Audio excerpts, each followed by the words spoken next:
23 नवंबर को मतगणना संपन्न हुई। ईवीएम में कैद हुए उम्मीदवारों के भाग्य का फैसला हुआ, जिसका सभी को इंतजार था।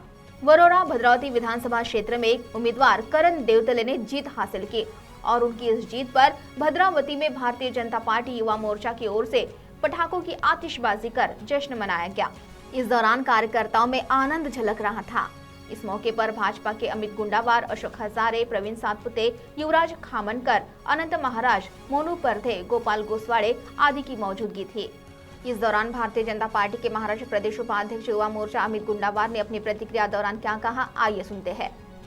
काय म्हणता आपलं विधानसभा क्षेत्र काय म्हणजे काय नाही, भारतीय जनता पार्टीचा जल्लोषाने विजय झाला आहे। सर्व नागरिकांचे, सर्व कार्यकर्त्यांचे, सर्व समाज बांधवांचे मनोपूर्वक आभार व्यक्त करतो, कारण की खूप वर्षांनी पहिल्यांदा भद्रावती वरोरा सारख्या क्षेत्रामध्ये पहिल्यांदा कमळ फुललं, म्हणून सर्व नागरिकांचे भद्रावती वरोरा विधानसभेतर्फे हार्दिक आभार व्यक्त करतो।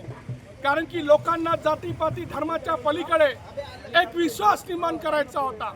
लोकसभेमध्ये जे काँग्रेसनी आपल्याकडे एक पुतना मावशीसारखा खोटनाटा प्रचार करून जातीमध्ये धर्माधर्म भांडण लावण्याचं काम केलं, ते लोक जनता जनार्दन समजली आहे।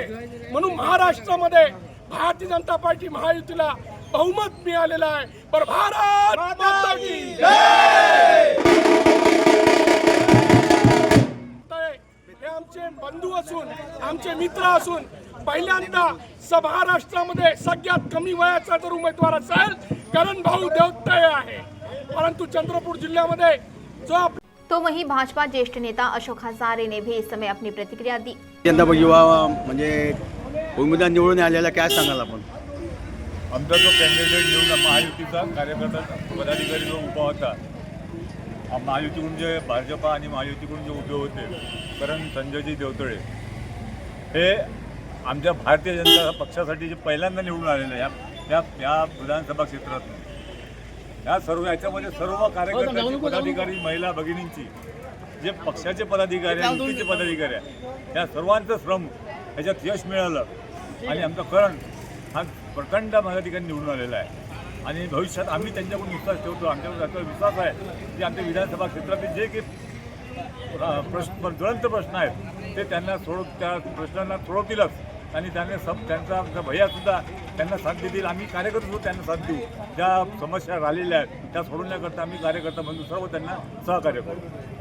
सीटीवी के लिए प्रतिनिधि जावेद शेख की रिपोर्ट।